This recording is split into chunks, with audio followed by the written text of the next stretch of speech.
Hey guys, Emiravi here. I've got another little update to the build I posted the other week on the Mana Strike build, and it just happens to be the way that whenever you post a video, that's when you get the real moment of inspiration to follow and think of all the big brain plays there. Uh, so in doing a little bit of experimenting, I found that there's actually a really busted interaction at the moment. It works well in this build, but it could definitely translate into a few other builds at the moment. So I'm kind of exploring that area.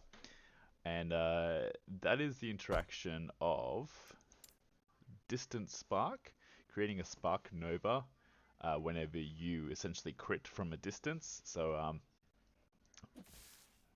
see if I get it, that little ring there. And as it just demonstrated there, my idols, which is chance to apply a spark charge on hit with lightning skills. Now, Spark Nova cannot proc Spark Nova, so it can't infinitely chain itself. Likewise, Spark charges, because they are lightning hits, cannot hit themselves. However, these two things can get each other. So your Spark charge can create a Spark Nova, which then creates another Spark Charge, which then can create another Spark Nova, and so forth. Now, it's only a 30% chance to do that, but you can see the potential to go absolutely crazy with the amount of Spark Novas and Spark Charges going ahead. So, just as an example, you can see that there, and you can see all the rings going on ahead.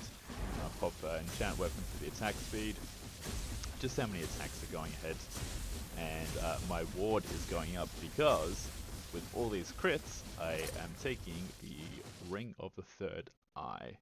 So that's kind of the absolutely busted component of that, is turning all that damage into huge amounts of ward, um, and you can get up to about 50k ward if you successfully land things. The thing that limit this is you just kill things too quickly to actually get that level of ward, because if you imagine a lot of enemies, you hit and apply, your mana strikes and your spark charges. Each of those apply a spark nova if they crit at a 30% rate. And that, if it hits one enemy, it would die down. But if it's hitting a lot of enemies, each hit has the chance to apply the next chain of Spark Nova or Spark Chain. So it's like kind of the absolute living bomb effect. Um, and you can get some silly amounts as well. So if you try to use the Lightning Blast as opposed to Mana Strike, um, getting 9 hits, yeah, just look at that. Now it's not as much damage as charging all that up, because you don't have that much increased spell damage with my current setup, but if you do have really good items for spell damage, you can see the amount of ward I'm getting there is even greater than what I was getting with the Mana Strike version of it. Get my mana back up. And then, yeah, so lots and lots and lots and lots and lots of damage. And that's how you can absolutely shred enemies.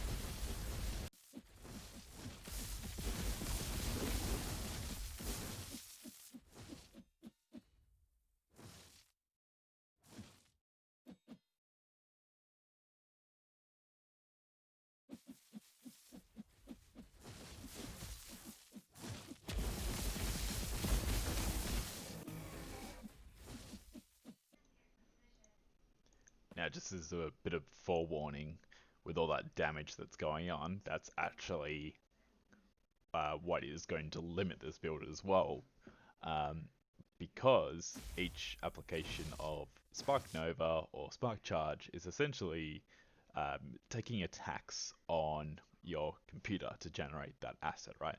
And you are doing hundreds and hundreds of crits a second, which are just chaining into each other, creating, lots of Spark Novas and lots of Spark Charges to be generated, and that is going to put a huge burden on your RAM, and hence why it's a bit of a forbidden build at the moment. So if you've got a great computer, have a try out of this. It's not a particularly difficult build wise to get to this stage.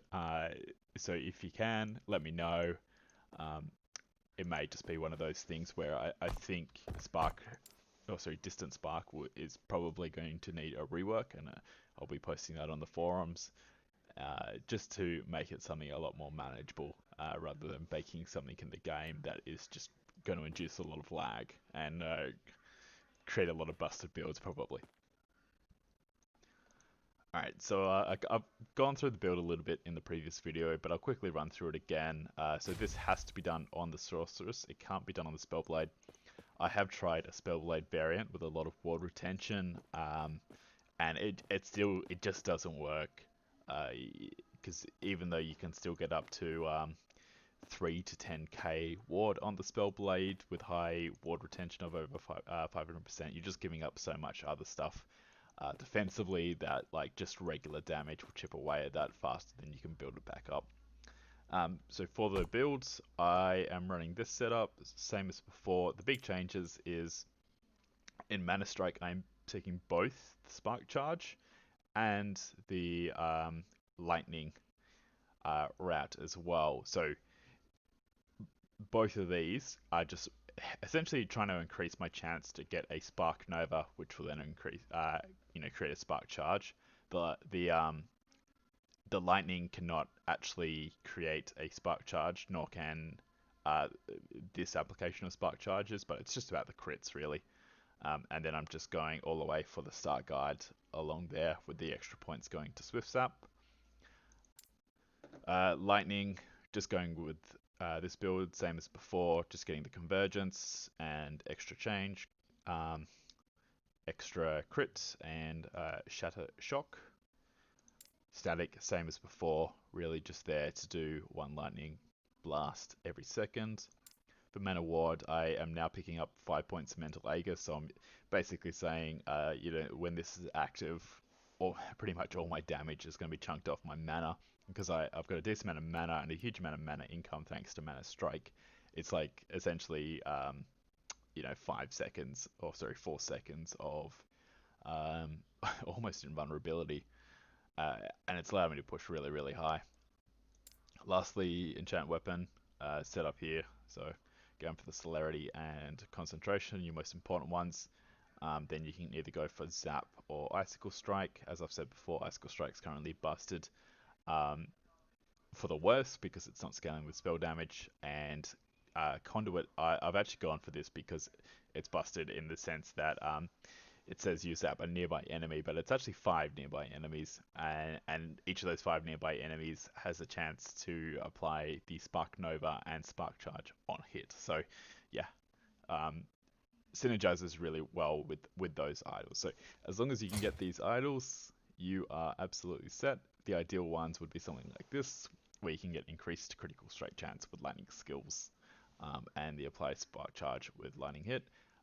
Don't worry about the top affects, none of those actually do anything. It's really just trying getting as high a chance to apply Spark Charge on hit as possible. You do need a Divine Scepter for both the melee and the spell damage component, and the reason why you want this is because of the increased melee attack speed. You can use a wand, but you won't be able to get that increased melee attack speed. That's very viable as well. If you do go for a wand, you'll need the reduced mana cost if you're going more for the lightning blast route. Very important is that you get an unread scroll with a lot of crit and a lot of implicit plus spell critical strike chance, because that's going to push you towards 100% crit. You can see I've only got about 74 at the moment. It'll be a little bit higher for lightning skills, closer to 90. But yeah, so essentially you want close to as 100% crit as possible. Other than that, just go for your set glancing blow. You can use the Stormtide boots if you want. I find I'm kind of running out of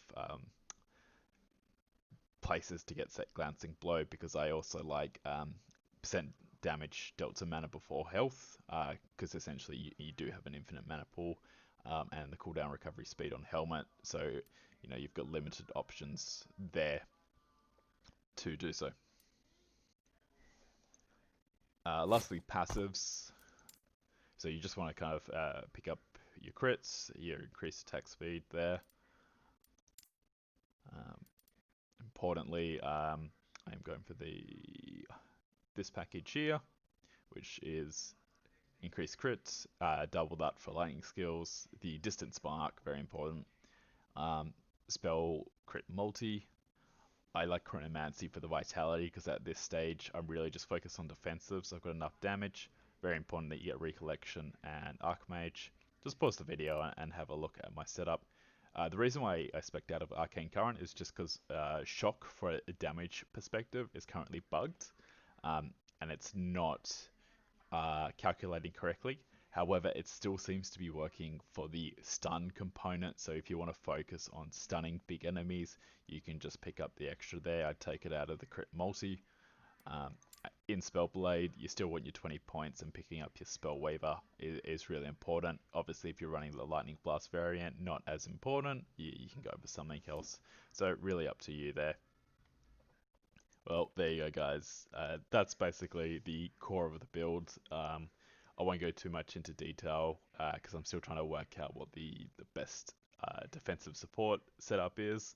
I'll be trying a lightning blast variant of it fairly soon as well, and see if we can get that mana cost down to something a bit more reasonable, and see how far we can push with these because it's a very, very fun build and it just melts enemies. So I think it can go pretty high. It has absolutely no trouble in the 190s, the highest I've got without crashing so far, and it was still melting enemies and not really too threatened on its ward pool at that stage. So keen to see how far I can push it. Thanks, guys.